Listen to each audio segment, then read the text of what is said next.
नमस्कार, मेरा नाम है रितिका और आप सभी का स्वागत है हमारे इस खास शो में। बिजी लाइफस्टाइल, खराब खान पान की वजह से आज हर दूसरे व्यक्ति को कोई ना कोई शारीरिक परेशानी हो रही है। इन्हीं में से एक है डायबिटीज। डायबिटीज के प्रति लोग ज्यादा जागरूक नहीं हैं, लेकिन ये एक गंभीर बीमारी है। डायबिटीज की वजह से किडनी की भी बीमारी हो सकती है, जो कभी कभी जानलेवा साबित हो जाती है। कैसे बच सकते हैं आप डायबिटीज से और डायबिटीज की वजह से होने वाली क्रोनिक किडनी डिजीज से, आज हम इसके बारे में जानेंगे। हमारे साथ है डॉक्टर्स का panel, doctor Parul MD DM endocrinology, single endo neuro centre, Kashipur, Uttarakhand. Doctor Pankaj Agarwal MD DM endocrinology, hormone care and research centre, Shastri Nagar, Ghaziabad. Doctor Kairavi Bhardwaj DNB nephrologist, Vibgyor kidney care, assistant professor nephrology, SN medical college, Agra. Doctor Hamid Ashraf endocrinology and metabolism, MBBS MD DM, Rajiv Gandhi centre for diabetes and endocrinology, AMU। आप सभी doctors का बहुत बहुत स्वागत है हमारे इस खास शो में। मेरा पहला सवाल डॉक्टर पारुल आपसे है, डायबिटीज क्या होती है और डायबिटीज को कैसे टेस्ट किया जा सकता है? जब हमारे शरीर में शुगर की मात्रा बढ़ जाती है तो इसको डायबिटीज कहते हैं। हमारे शरीर में एक ग्रंथि है पैंक्रियास। जब पैंक्रियास से इंसुलिन या तो कम बनती है या बनती है बट सही काम नहीं करती है, तो हमारे शरीर में शुगर की मात्रा बढ़ जाती है और मरीज को डायबिटीज जैसे लक्षण आने लगते हैं। जब हमारी औसतन शुगर खाली पेट की 126 से ज्यादा, खाने के बाद की 200 से ज्यादा, या 3 महीने का जो औसत शुगर होता है जिसको हम HbA1c कहते हैं, ये अगर 6.5% से ज्यादा जाता है तो मरीज को डायबिटीज हो जाती है। दूसरा एक तरीका डायबिटीज को टेस्ट करने का है कंटिन्यूअस ग्लूकोज मॉनिटर, जिसमें हर 15-15 मिनट में शुगर मरीज की चेक होकर वो मरीज के फोन से कनेक्ट हो जाती है। तो ये भी एक डायबिटीज को टेस्ट करने का तरीका है।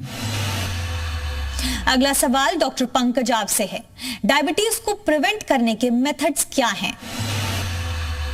डायबिटीज को प्रिवेंट करने के लिए क्या करना है, यह प्रश्न तो बहुत अच्छा है, लेकिन इसको जानने के लिए हमें डायबिटीज क्यों होती है इसकी गहराई में उतरना पड़ेगा। वास्तव में डायबिटीज केवल चीनी की बीमारी नहीं है।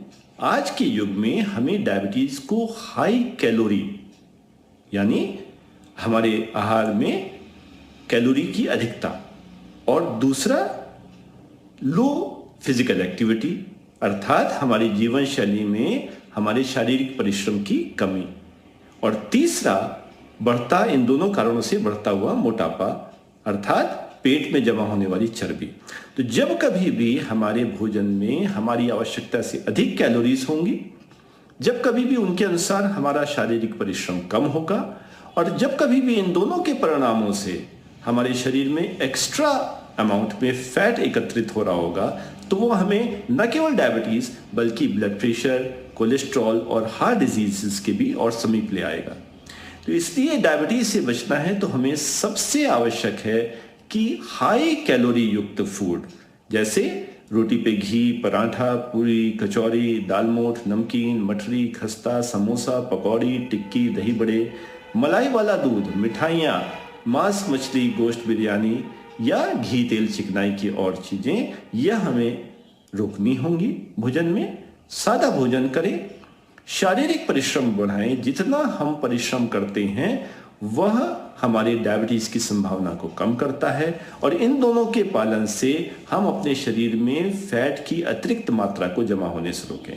तो मित्रों, डायबिटीज रोकने का जो सबसे सटीक उपाय है वह है अपने शरीर में फैट एकत्रित ना होने दें और अपने दिमाग को चिंता रहित रखें। डायबिटीज से बचे रहेंगे। डॉक्टर कैरवी, मेरा अगला सवाल आपसे है, किसी इंसान को कितनी बार किडनी फंक्शन टेस्ट करवाना चाहिए जिससे किडनी डिजीज को रोका जा सके?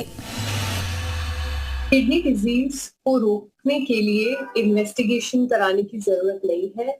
बट किडनी डिजीज अगर किसी को है तो वो टाइम से डिटेक्ट हो, और अगर वो है और उसका ट्रीटमेंट चल रहा है तो उसकी प्रोग्रेस को नोट करने के लिए कि क्या वो बढ़ रही है या घट रही है, हमें किडनी फंक्शन कराने चाहिए। कई लोग एक नॉर्मल प्रैक्टिस की तरह हेल्थ पैकेजेस अडॉप्ट करते हैं, तो वो आप वंस अ ईयर, कोई भी एक नॉर्मल पर्सन जो मोर देन 40 इयर्स का है तो वो साल में एक बार अपना रूटीन हेल्थ चेकअप में किडनी फंक्शन टेस्ट करवा सकता है। किडनी फंक्शन टेस्ट के साथ साथ एक यूरिन रूटीन माइक्रोस्कोपी बहुत इंपॉर्टेंट है जज करने के लिए किडनी हेल्थ। तो इन दोनों टेस्ट को हर इंसान more than 40 years of age once a year करा लिया करे। अगर इनमें कुछ भी प्रॉब्लम आती है, चाहे वो थोड़ी हो बड़ी हो, उस चीज को इग्नोर नहीं करना चाहिए और अपने डॉक्टर को मिलना चाहिए। अगर आपको कोई प्रॉब्लम नहीं है तो आप वंस ईयर टेस्ट कराएंगे, लेकिन अगर आपको किसी भी तरह की समस्या, चाहे वो छोटी हो बड़ी हो, अपने यूरिन से रिलेटेड है या अपनी किडनी हेल्थ से रिलेटेड है, जैसे कि आपको किडनी लोकेशन में पेन हो रहा है, या फिर आपकी यूरिन जल्दी जल्दी आ रहा है, आपको यूरिन में झाग आ रहा है, यूरिन में ब्लड आ रहा है, या फिर नाइट में आप कई बार उठ के यूरिन पास करने जाते हैं, आपके यूरिन का फ्लो खराब हो गया है, आप यूरिन होल्ड नहीं कर पा रहे हैं, अगर यूरिन संबंधित XYZ कितने भी अगर सिम्टम्स हैं, या फिर आपको भूख नहीं लग रही है, आपको वीकनेस रहती है और आप दिन पर दिन कमजोर हुए जा रहे हैं और आपको कई बार वॉमिटिंग, नोजिया की फीलिंग आती है, तो ऐसे केसेस में अगर आप सिम्टोमेटिक हैं तो आपको टेस्ट देयर एंड देन कराना चाहिए। उसमें बिल्कुल भी टाइम लैप्स नहीं होना चाहिए और जितना जल्दी हो सके आपको किडनी फंक्शन टेस्ट और यूरिन रूटीन माइक्रोस्कोपी करा लेनी चाहिए। इसके अलावा अगर आप डायबिटिक हैं या फिर आपको हाई बीपी है, आपकी दवाइयां चल रही है, तो आपको मैं रेकमेंड करूंगी कि एटलीस्ट 6 मंथ्स में एक बार आपकी किडनी प्रोफाइल चेक होनी चाहिए। आप अपना ब्लड से किडनी फंक्शन टेस्ट कराएं और अपना यूरिन टेस्ट भी कराएं अगर आप डायबिटिक और एक हाइपरटेंसिव पेशेंट है। इससे ये पता चलता रहेगा, क्योंकि ये दोनों बीमारी सबसे पहले किडनी को इफेक्ट करती है, तो अगर हम टेस्ट प्रॉपर्ली टाइमली करा लेते हैं तो जैसे ही इन बीमारियों का इफेक्ट किडनीज पे आता है तो आपको जल्द से जल्द डिटेक्शन में हेल्प करेगा और इससे आप टाइमली किडनी संबंधित इलाज को शुरू कर पाएंगे। अगर आपके घर में फैमिली हिस्ट्री है किसी किडनी बीमारी की, तो आप जैसे ही आपका एज ग्रुप 25 से ऊपर होता है तो जरूर अपने किडनी चेकअप कराइए और वो आपका वंस ईयर होना बहुत है। अगर आपको किडनी स्टोन बार बार बनते हैं या फिर आपका कई बार किडनी का ऑपरेशन हो चुका है तो भी आप kidney function test once year जरूर करें। डॉक्टर हामिद, मेरा आपसे सवाल है, लो और हाई ब्लड शुगर के सिम्टम्स को कैसे पहचाना जा सकता है? ब्लड शुगर के जो सिम्टम्स होते हैं, खासकर हाई ब्लड शुगर के सिम्टम्स, उसमें हमें एक बात बहुत अच्छी तरीके से समझनी चाहिए। वो ये है कि 50% पेशेंट में इसके कोई सिम्टम्स नहीं होते हैं, दे आर एसिम्प्टोमेटिक। वो किसी और वजह से डॉक्टर के पास गए या रूटीन चेकअप कराया तो उसमें पता चलता है कि उनको डायबिटीज है। तो अगर किसी को कोई सिम्टम नहीं, इसका ये मतलब नहीं कि उसे डायबिटीज नहीं है, हो सकता है उसके बावजूद भी। और जिनका शुगर हाई होता है उसमें जो सिम्टम्स होते हैं उसमें ये कि भूख ज्यादा लगती है, प्यास ज्यादा लगती है, पेशाब ज्यादा आता है, रात में कई बार उठ के पेशाब के लिए जाना पड़ता है, वजन कम होने लगता है, गला सूखता है, कभी कभी बहुत ज्यादा शुगर होती है तो उसमें ये है कि बोलने में भी प्रॉब्लम होती है क्योंकि जबान खुश्क हो जाती है तो ये तालू से चिपकने लगती है। और बहुत सारे लोगों में नॉन हीलिंग अल्सर्स होता है, खासकर फुट में या कहीं पे जख्म हो गया वो ठीक नहीं हो रहा है, रिकरेंट इन्फेक्शंस हो रहे हैं, फॉर एग्जांपल फ्रंकल्स हो रहे हैं, बॉइल्स हो रहे हैं, यूरिनरी ट्रैक्ट इन्फेक्शंस हो रहे हैं। तो ये सब चीजें ऐसी हैं कि अगर ऐसी कोई प्रॉब्लम किसी को है तो डेफिनेटली उसको डॉक्टर से कांटेक्ट करना चाहिए और अपना ब्लड शुगर चेक कराना चाहिए। ये तो हाई के सिम्टम्स हो गए। लो ब्लड शुगर जो है usually it's very uncommon in normal persons, लेकिन जो पेशेंट्स डायबिटीज के होते हैं, खासकर जो इंसुलिन यूज करते हैं या कुछ ग्रुप्स की दवाइयां होती हैं जिसको कि हम सिक्रेटोकॉक कहते हैं, जैसे कि सल्फोनिलूरिया, ग्लिमिप्राइड वगैरह है, तो इससे लो ब्लड ग्लूकोज हो सकता है and low blood glucose is very dangerous. तो उसके सिम्टम्स हर डायबिटिक्स को पता होना चाहिए कि अगर किसी को घबराहट हो रही है, थरथराहट हो रही है, पसीने आ रहे हैं और दिल की धड़कन तेज हो रही है, ब्लरिंग हो रही है विजन की, या कहें कि उसको बेहोशी टाइप की लग रही है, एक्सट्रीम वीकनेस हो रहा है, एक्सट्रीम हंगर हो रहा है, तो ये सारी चीजें जो है ये डिनोट करते हैं कि हो सकता है ब्लड ग्लूकोज लो हो। तो ऐसी कंडीशन में पेशेंट को फौरन अपना ब्लड ग्लूकोज चेक करना चाहिए और ब्लड ग्लूकोज अगर 60-70 के नीचे है तो फौरन उनको जो है ना बेहतर ये है कि ग्लूकोज लेना चाहिए 15 ग्राम जो है ना फौरन, और उसके फिर 15 मिनट्स के बाद ब्लड शुगर चेक करना चाहिए। अगर नॉर्मल हो गया तो वेल एंड गुड, अगर नहीं हुआ है तो फिर दूसरी डोज लेनी चाहिए ग्लूकोज की। और अगर ग्लूकोज अवेलेबल नहीं है तो कोई भी मीठी चीज़ है, फॉर एग्जांपल चॉकलेट है या चीनी है घर में, तो वो ले लेना चाहिए। तो इन सब सिम्टम्स को हर डायबिटीज वाले को ख्याल रखना चाहिए। अगला सवाल डॉक्टर पारुल, ऐसी कौन सी हेल्थ प्रॉब्लम है जिससे डायबिटीज होती है? सो मैम, डायबिटीज एक जेनेटिक बीमारी है, टाइप 2 डायबिटीज। जिन मरीज की फैमिली में पारिवारिक डायबिटीज होती है उनको ज्यादा चांसेस होते हैं कि वो आगे उनको डायबिटीज बन जाए। बट जेनेटिक के अलावा हमारी लाइफस्टाइल भी एक बहुत इंपॉर्टेंट पार्ट प्ले करती है। अगर हम असंतुलित खानपान या एक्सरसाइज ना करें और स्ट्रेस या टेंशन बहुत लें तो भी डायबिटीज होने के चांसेस बहुत बढ़ जाते हैं। कुछ दवाइयां ऐसी हैं जो डायबिटीज बढ़ाती हैं, तो उनको भी अवॉइड करना चाहिए। चौथा एक डायबिटीज है जिसको टाइप 1 डायबिटीज कहते हैं। टाइप 1 डायबिटीज बच्चों में होती है एंड वो ऑटो इम्यून होती है। उसमें कोई जेनेटिक हिस्ट्री नहीं होती, वो पारिवारिक नहीं होती है, बट हमारे शरीर के पैंक्रियास की इंसुलिन को तोड़ने के लिए एंटीबॉडी शरीर में आ जाती है जिससे डायबिटीज बन जाती है। और एक इम्पॉर्टेंट चीज है कि जो एक प्रेगनेंसी में डायबिटीज होती है वो प्रेगनेंसी के दौरान होती है और डिलीवरी के बाद काफी हद तक ठीक हो जाती है। तो ये कुछ कारण है और कुछ हेल्थ प्रॉब्लम्स हैं जैसे मोटापा, स्ट्रेस लेना, जेनेटिक्स, कुछ दवाइयां, ये सब डायबिटीज को आगे बनाते हैं।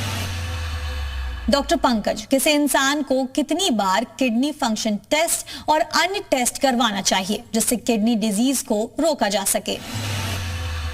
डायबिटीज में यदि किसी अंग के प्रति हम सर्वाधिक सशंकित रहते हैं तो वह है किडनीज, क्योंकि डायबिटीज में किडनीज काफी ज्यादा इन्वॉल्व भी होती हैं और किडनी के इन्वॉल्वमेंट के बाद डायबिटीज का मैनेजमेंट पूरी तरह से बदल जाता है। इसलिए सिद्धांतिक रूप से जब भी हम डायबिटीज का उपचार आरंभ कर रहे हैं तो हमें किडनी फंक्शंस मालूम होने चाहिए। यदि वह एक बार सामान्य मिले तब प्रति वर्ष हम इसको अवश्य रिपीट कराते रहें, जिससे आने वाले समय में कोई किडनीज प्रभावित तो नहीं हो रही, इसको पहचान सकें। इसके लिए मुख्य रूप से हम 2 जांचों को प्रयोग में लाते हैं। पहला, यूरिन की रूटीन माइक्रोस्कोपिक जांच, जिसमें एक देखते हैं कि यूरिन में प्रोटीन तो नहीं जा रहा, अर्थात किडनीज जो कि एक छन्नी की तरह कार्य करती हैं वह किडनीज से यूरिन में प्रोटीन का लीकेज रोक पाने में सक्षम है या नहीं है। इसके अतिरिक्त यूरिन में इन्फेक्शन की जांच पल्स के माध्यम से भी हम यूरिन रूटीन माइक्रोस्कोपिक में जान सकते हैं। जो दूसरी जांच है वह हम रक्त से कराते हैं, सीरम क्रिएटिनिन की जांच, जो हमें बताती है कि किडनीज अपने कार्य को कितना बखूबी अंजाम दे रही हैं। यदि किडनीज प्रभावित हो रही हैं तो यह सीरम क्रिएटिनिन ब्लड में बढ़ने लग जाता है, जो कि किडनी के डिसफंक्शन का एक लक्षण होता है। किसी डायबिटिक व्यक्ति में किडनीज प्रभावित हैं या नहीं हैं, इसके दूसरा पहलू भी हो सकता है कि डायबिटीज के अतिरिक्त कोई और समस्या हो जो इनको प्रभावित कर रही हो। इनमें प्रमुख है किडनीज में होने वाले इन्फेक्शन और स्टोन्स। इनको देखने के लिए, इनको जानने और पहचानने के लिए हमें कभी कभी किडनीज के अल्ट्रासाउंड की भी आवश्यकता पड़ सकती है। तो इस प्रकार से मित्रों 3 जांचें जो हमें किडनीज को इन्वॉल्व हैं या नहीं है ये जानने में मदद करती हैं।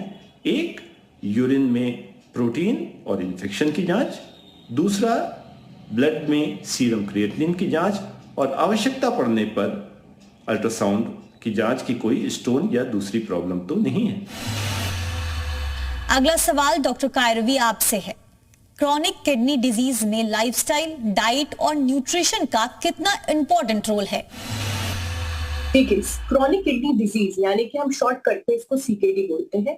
अगर ये बीमारी किसी को हो जाती है तो इसका मतलब ये है कि अब आपकी किडनी इरिवर्सिबल हो गई है, यानी कि कुछ ऐसी प्रॉब्लम आपकी किडनी को इफेक्ट कर चुकी है जिससे कि आगे जाके आपकी किडनी खराब पूरी तरह हो सकती है। तो अगर आप डाइट में नंबर 1 चीज मुझसे पूछेंगे तो वो होगी सॉल्ट रिस्ट्रिक्शन, यानी कि नमक का सेवन आपको कम करना है। डेली 24 आवर्स में केवल 2 ग्राम सॉल्ट आपके लिए अलाउड है। अगर आपने नमक कंट्रोल कर लिया तो किडनी डिजीज पे 50% जीत आपने हासिल कर ली। तो अपने सॉल्ट को फर्स्ट एंड फॉरमोस्ट कंट्रोल कीजिए। नंबर 2, आपको कितना पानी पीना चाहिए। तो किडनी पेशेंट्स को ज्यादातर प्रॉब्लम होती है सूजन की, उनकी सांस फूला करती है, उनको रात में सोने में दिक्कत होती है और उनका यूरिन कम आता है। ऐसे पेशेंट्स को पानी कम पीना चाहिए। Daily 1 to 1.5 litres of water consume करना चाहिए। जिसकी सांस बिल्कुल नहीं फूल रही है, जिसको बिल्कुल सूजन नहीं है, उसको वाटर रिस्ट्रिक्शन हम नहीं बताते। एक और बड़ा प्रॉब्लम जो लोगों में कंसेप्शन है वो है प्रोटीन को लेके। किसी भी सीकेडी पेशेंट को प्रोटीन लेना जरूरी है, बट एक रिक्वायर्ड क्वांटिटी में। प्रोटीन का जो रिकमेंडेड इनटेक है वो है 0.8 ग्राम पर केजी पर डे, यानी कि आपको प्रोटीन लेना है, लेकिन ना अधिकतम लेना है ना बिल्कुल बंद करना है। सबसे बड़ी गलती जो किडनी पेशेंट करते हैं वो ये है कि प्रोटीन लेना बंद ही कर देते हैं। ऐसा नहीं करना है, क्योंकि हमारी बॉडी प्रोटीन की ही बनी होती है। अगर हम प्रोटीन लेना बिल्कुल ही बंद कर देंगे तो हमारी बॉडी अंदर से टूटने लगेगी और हम दिन पर दिन कमजोर होते जाएंगे। सो प्रोटीन लीजिए, लेकिन एक डिजायर्ड क्वांटिटी में। इसके अलावा फ्रूट्स, सिट्रस फ्रूट्स, जो खट्टे रसीले फल होते हैं उनको हम मना करते हैं। आप सेब, पपीता, चीकू, नाशपाती ले सकते हैं। इसके अलावा आप गेहूं के आटे का सेवन करिए। सॉल्ट कम डालिए खाने में, लेकिन जो बाकी मसाले होते हैं जैसे हल्दी, जीरा, धनिया, हींग, ये आप डाल सकते हैं अपने खाने में। इसके अलावा आप कोई भी एडिक्शन आप में है जैसे कि स्मोकिंग और अल्कोहल, तो उसको भी बिल्कुल ही बंद कर दीजिए। And if you take care of your kidneys with these methods, आप सीकेडी होने के बावजूद, क्रॉनिक किडनी डिजीज होने के बावजूद एक लंबी हेल्दी लाइफ जी सकते हैं। डॉक्टर हामिद, मेरा अगला सवाल, ब्लड शुगर का टेस्ट कितनी बार करना चाहिए? ये भी बेसिकली डिपेंड करता है कि पेशेंट को डायबिटीज कितने सालों से है, दवाइयाँ कौन सी चल रही हैं और किस टाइप की डायबिटीज है। फॉर एग्जांपल, जिनको टाइप 1 डायबिटीज होती है उनको हम या जिनको प्रेगनेंसी के दौरान डायबिटीज होती है जिसको जेस्टेशनल डायबिटीज कहते हैं, तो ऐसी कंडीशन में तो हम तो ये कहते हैं 4 to 6 times blood sugar check होना चाहिए। और उससे बेटर टेक्नोलॉजी भी आ गई है, खासकर जो लोग एफर्ट कर सकते हैं। उसमें CGM जो कंटिन्यूअस ग्लूकोज मॉनिटरिंग है, एक डिवाइस होती है जो कि लगा दी जाती है आपके, और वो एवरी 10 मिनट्स या 15 मिनट्स में ब्लड शुगर चेक करता रहता है और वो डेटा आप अपने मोबाइल पे देख सकते हैं। तो जो टाइप 1 डायबिटीज के पेशेंट हैं या प्रेग्नेंट लेडीज हैं तो उनको तो कई बार टेस्ट करना चाहिए, at least 4 to 6 time.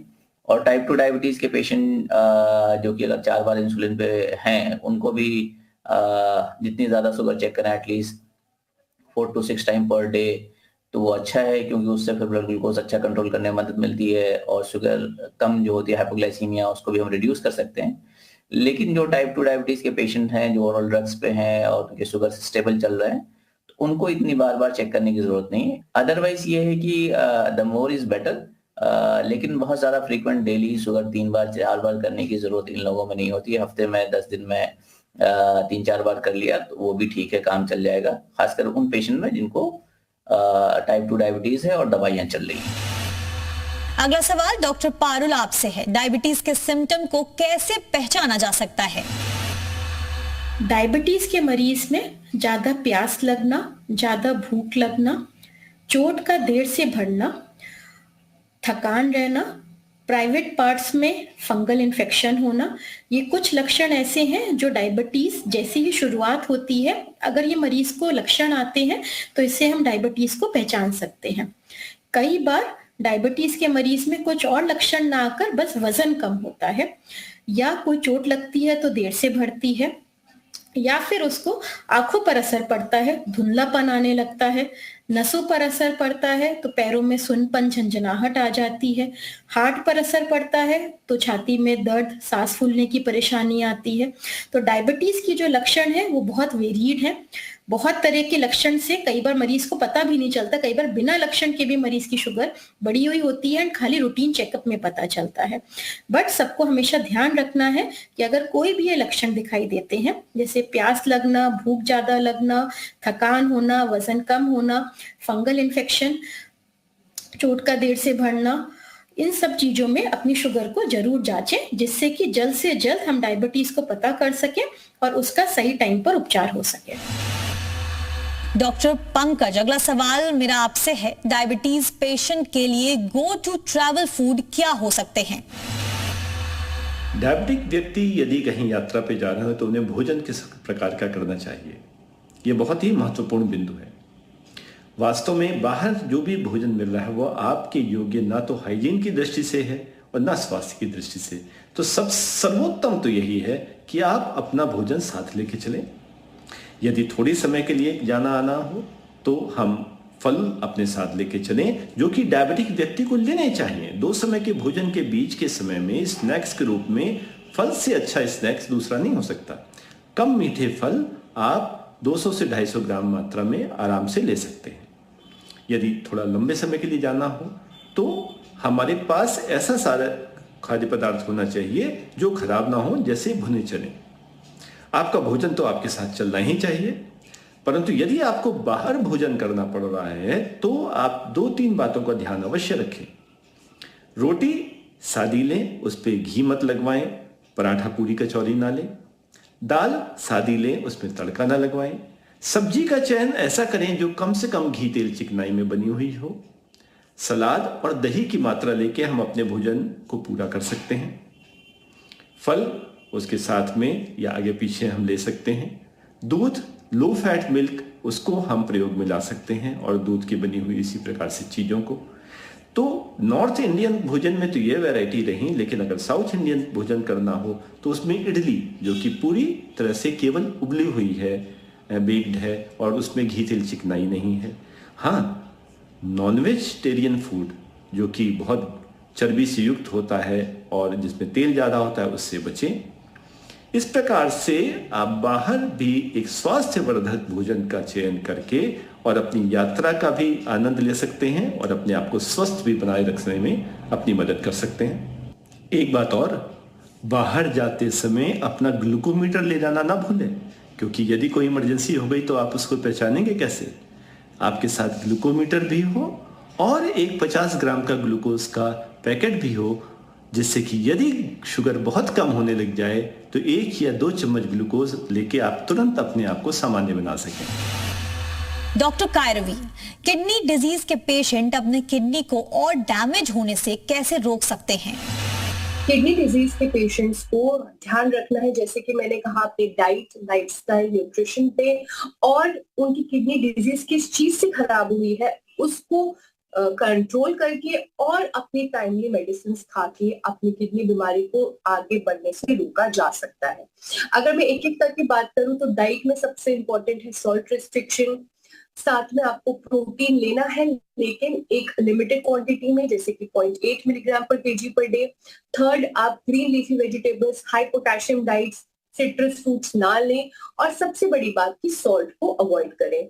Daily 30 minutes of walk करिए, एक हेल्दी लाइफस्टाइल मेंटेन करिए।